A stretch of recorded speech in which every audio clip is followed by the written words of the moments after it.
Hey everybody, this is my 6.8 gallon Nano community tank. I'm not sure the dimensions of this tank, but I know it's made by a Magitarium, and the easiest way to describe it is it's wider and longer than a 10-gallon tank, but it's shorter.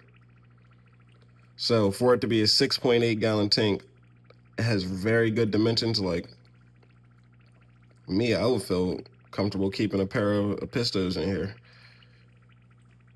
or a pair of Rams, or just any of the dwarf cichlids. I would feel comfortable keeping a pair of them, and maybe even a school and fish on top of that. But in my opinion, I think this is one of the better scapes that I've done. It's not a fully like established system. This is still a fairly newer tank. You know, if I show you the side glass, there's diatom algae on the sides. If you get a closer look, some of the leaves aren't doing very well on some of the plants. But all in all, I'm enjoying it. I think it's a very, very good looking tank. And just on the top of the counter in my kitchen. You know, this is kind of I won't say a typical type of scape, but I feel like it's a scape that's like kind of like a idea or method that's been done a lot, with the peaks going in all one direction, kind of forming like a triangle with the eyes. But now that I'm looking at it through camera, I think I would, if I were to change anything about this, I would either try to move this piece of wood further back so that there's less of a gap, or I will move that piece of wood to where it's lower, to where it's not like this peak and this peak are at the same level. But all in all, I think this is a very good example of what can be done. This is like your hobbyist as a hobbyist. I mean, I didn't order anything offline. All these plants came from Petco. All the rocks came from Petco. Driftwood is just accumulated over time. I mean, this is really like the Petco hobbyist nano tank. You have pepper quarries.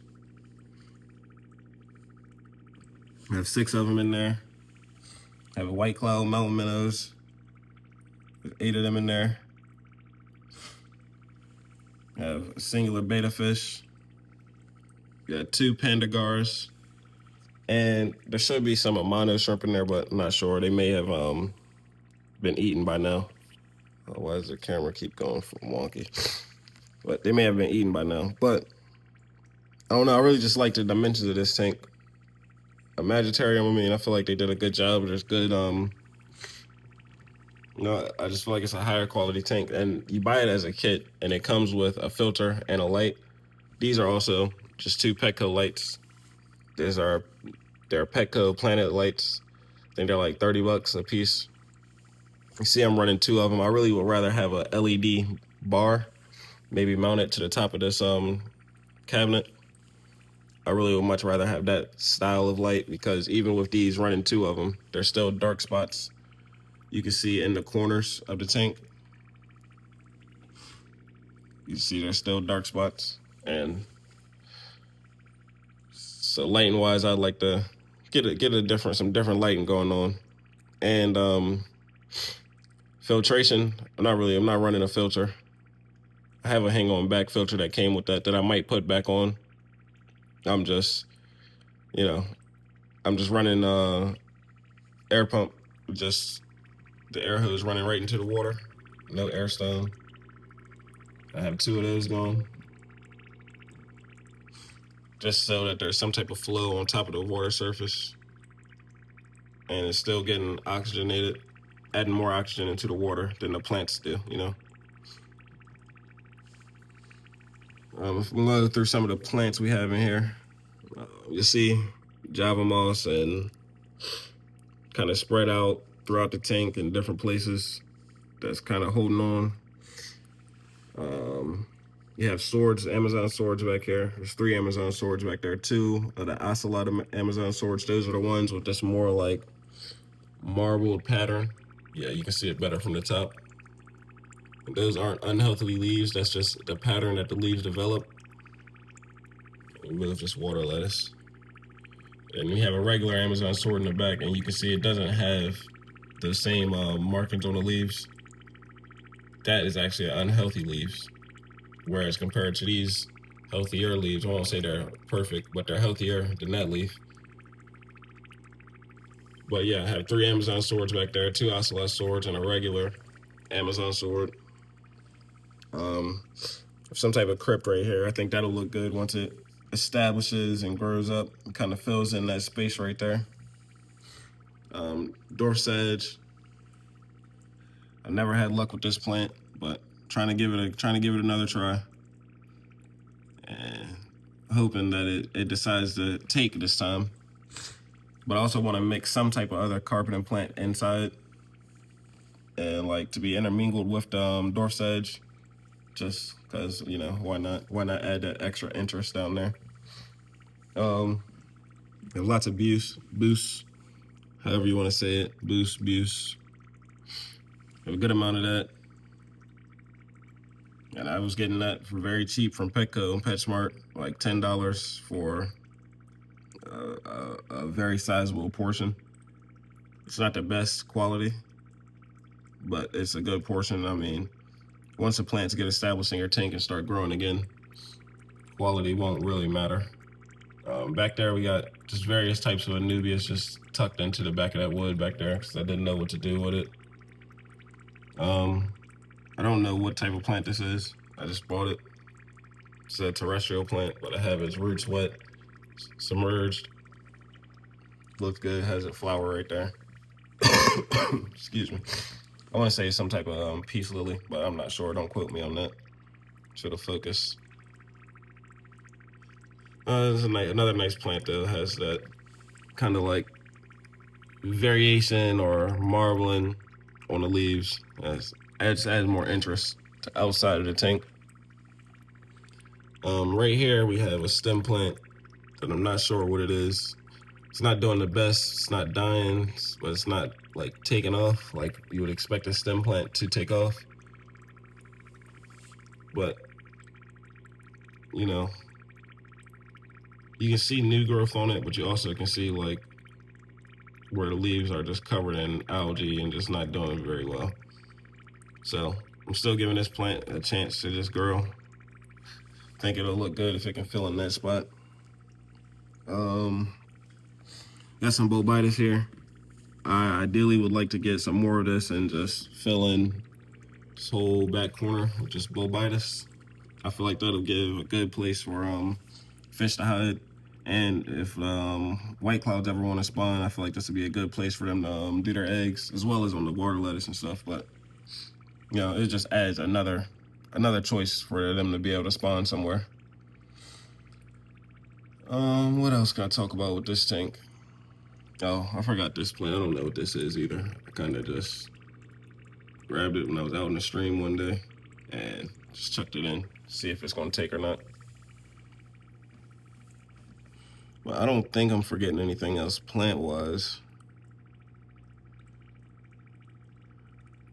I think a plant that would look good in here would be that Hygrophila tripartita, however you say that.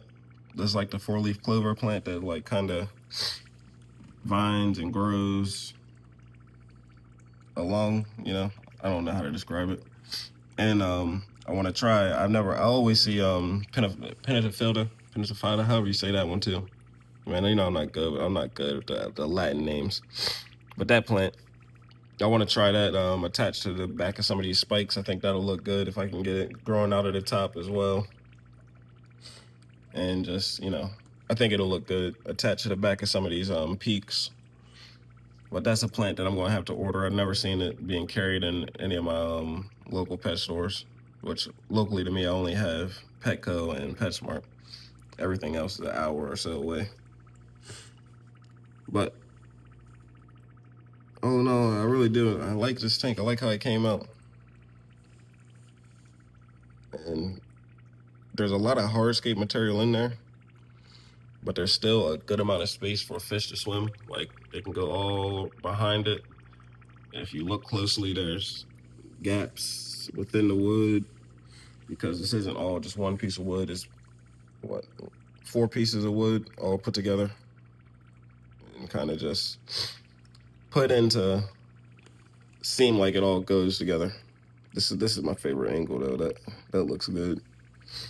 I probably should get a filter just to polish the water. Put that hang on the back on just to polish the water more. Get some of these particles out the water. It's the only thing really making this tank seem cloudy. But all in all, I enjoy it. Long term with this tank, the 6 cories probably won't stay. I might downsize and get 6 panda cories. I mean, not pandas, pygmy cories. Get a school of pygmy cories instead of the 6 pepper cories. Because once they get full size, they'll be, pretty sizable. They'll look like a lot. Yeah, the tank may be able to handle that bio load, but it'll just look more overstocked than it already. I won't say this tank looks overstocked, but theoretically it's overstocked. Well, I've been keeping fish for, I don't know, at least 10 years. And a lot of the rules in the fish keeping world are just things that you should go by, but doesn't mean that they're rules. They're not laws. You can break them, you know? Like this tank,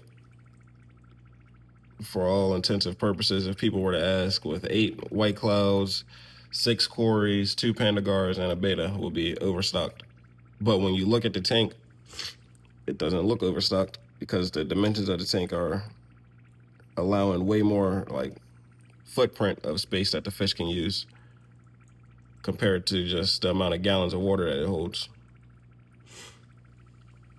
But yeah, I'll probably go down to the pygmy cories. The panagars might stay. They might get replaced with autos in the long run. But they kind of do a good job keeping down the algae off the glass and everything, you know. There's not very much hard algae. You can see some on the wood, and you know, you see some hard algae on the wood. Some on the leaves, but it's not overwhelming, the tank. But I do believe autos probably will be able to get into the better gaps once the pandagars grow to their full size, which I think is like 3 inches maybe. So they'll be able to fit in places the pandagars can't. This wood, I think shrimp would do good in this tank if I took out the fish for like a couple months and let the shrimp just get established and then put the fish back. I think it would do good because there's lots of hiding crevices within the dragonstone, with cracks within the wood, within the plants. There's lots of hiding places for a colony, I think. But that's just me yapping. I ain't got much else to say about this tank. I think it looks good. You know, leave a like and comment if you want to see some more aquarium content. I have a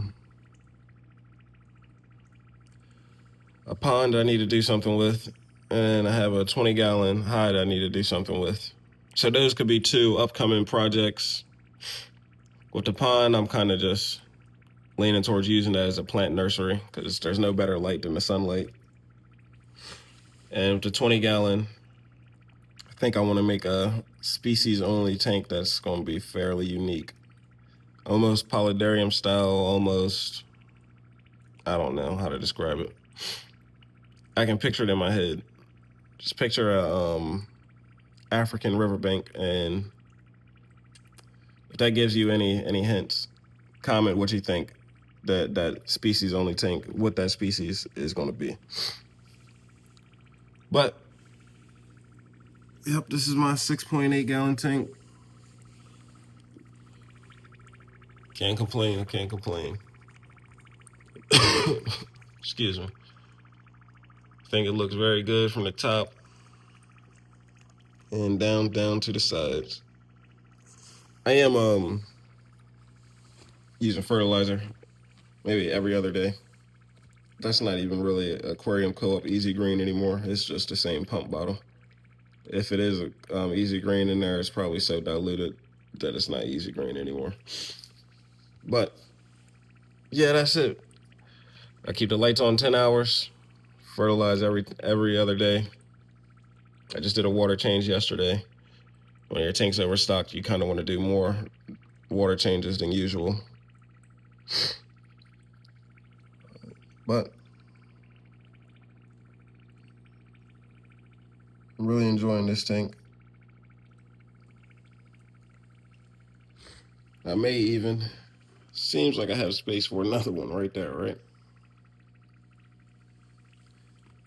And get another one next door, maybe. But in this size tank, I think like, now I'm yapping still, but just like talking dogs, I can talk fish for a while too. But in these 6.8 gallon tanks, I would even do cell dwellers. I think you could get away with. I think you could. I'm trying to think of other fish that aren't really big, but people say need more space. You could definitely do pea puffers in here. Definitely. Scarlet Baddis, for sure. I feel like you can do any of the wild beta species. Especially the, I can't think of the genus, that's the real small one. But it has like the Api Api beta in there, and there's another wild type that I can't think of. But I think any of the wild type betas would do good in this type of footprint of tank. Pygmy sunfish, I've thought about setting up a tank of those with just, and ordering some cypress nuts and just having a swamp looking tank, kind of Blackwater American swamp tank with pygmy sunfish. That would be pretty cool. You could very well do a shrimp tank. If you wanted to do a dwarf crayfish tank, this would be a good tank to do that also. I'm just speaking on things that I feel like the average person can go into a pet store and see, even if your only pet store is Petco or PetSmart. You could very well do a community of live bears, which, I mean, after a couple of months, your tank's probably gonna be overstocked, but it's very possible. Coolie loaches, you could put coolie loaches in a tank like this. I would do killifish. I feel like you could set up a good tank for a killifish in here, Golden Wonder killifish. I feel like you could set up a good tank. I feel like you could do a singular, like, African butterfly fish, and that would look good in here. If you did the tank according to how that fish needs to be kept, a singular African butterfly, I think would be good. A pair of crebensis would be good. A pair of any of the dwarf cichlids, I think, would do good in here. Or even if you did it like this, where I just say I took the bait out and just put a male apisto in there, I think it still would do good in this tank setup. Maybe have less these like schooling fish, ditherfish, but I think it's very well could be possible. Any of your dwarf gouramis, I think, are good in here.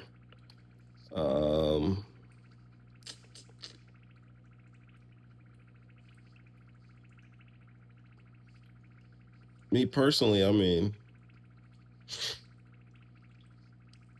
if I wanted to just push the boundaries, I would do like a pair of pearl gouramis with some schooling fish in a tank like this. I feel like the possibilities are endless just because of the dimensions. I mean, I know a lot of times people hear the gallon count and they just get caught on the gallon count, but the dimensions mean a lot more. The footprint of a tank means a lot more, I think, than the gallons do. Because almost everyone who keeps fish will say that a 20-gallon high is worse than a 20-gallon long for most fish because the footprint. The most common tank that you'll probably see is 20-gallon longs and 40 breeders. A lot of people don't use 55s because they're so long, tall, and narrow. If they would have took some of the height off and added to the width, it would be a way better footprint of a tank. But if I had this tank sitting next to a 10-gallon, you would think that this tank held more. So, yep, that's about it. The panda guards munching away. Let's get a focus in. Can we get a focus? And this is my first time keeping these fish too. And they've been fairly interesting, pretty cool. There we go. I just got a pair of them. Not sure on the sexes.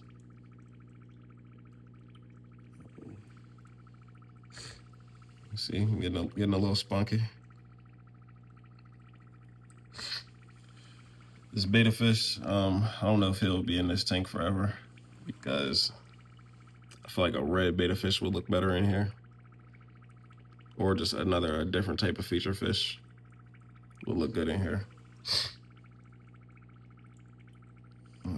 The white clouds, they're still growing up. They might go out for the summer into a tub, see if I can get them to spawn. I have 8 of them in here, so I probably could take like 4 and spawn them and rotate groups of 4 if I wanted to, or take all 8. I mean, really with the white clouds, you just put them in the tub, and how I've bred them in the past is I had a bucket of water, leave it outside for a couple weeks with no fish in it, and then you put a fish in there, you put the white clouds in with the floating plants or any other plants, and you leave them alone. And you'll get, when you come back, there'll be more white clouds than you put in. It may only be 1 more, maybe 2 more, maybe 3 more, maybe 10 more. That kind of depends on how much plant coverage you have in there and how effective the parents are at catching the fry. But if you just wanted to have super yields of white clouds, you would just scoop them out of the bucket after you leave them in there for a day or 2, or move the plants to a different bucket. You just move the fish and let the eggs hatch, basically. With those, I think that'll be fun. This substrate, I'm not really using anything fancy. It's regular play sand. And I like it. You can see kind of the different textures that's in the sand, different colors of, I guess you could say rocks or granules, reds and blacks and browns and tans and whites. Yeah, I think that matches up good with the dragonstone, being that that's such an orange-hued rock. So, yeah.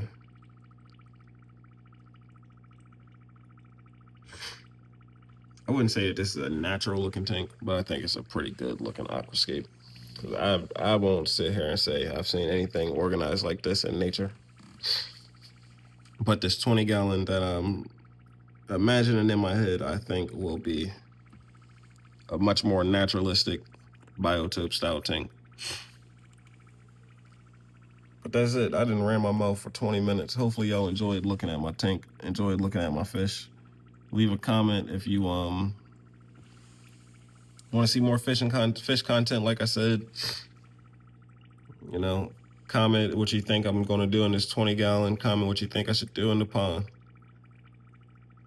I think I'm going to be bringing more of the aquarium content, because why not?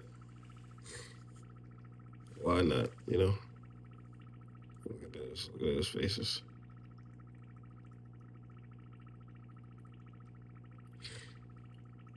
Corey's question. Oh, this is a question I was just thinking about the other day. Do pygmy cories dig through the sand like this? I mean, it's not the best example, but y'all know what I mean. How a cory will put his whole mouth into the sand, digging. Like, course, none of them want to do it now.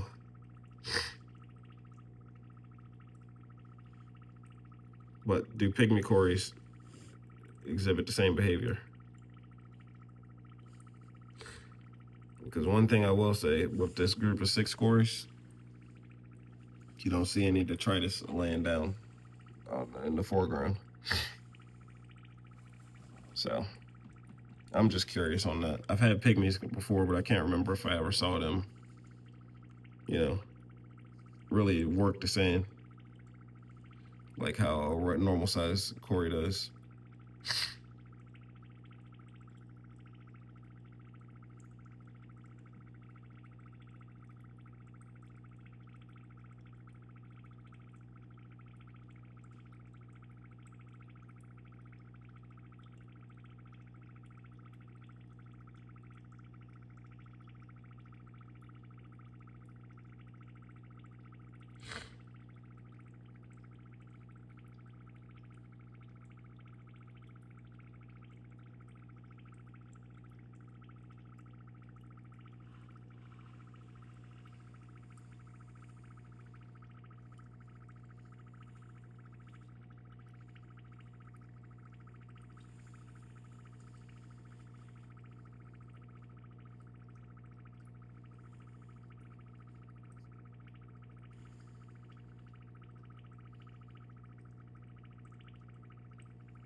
But yeah, that's it. That's all I got for y'all.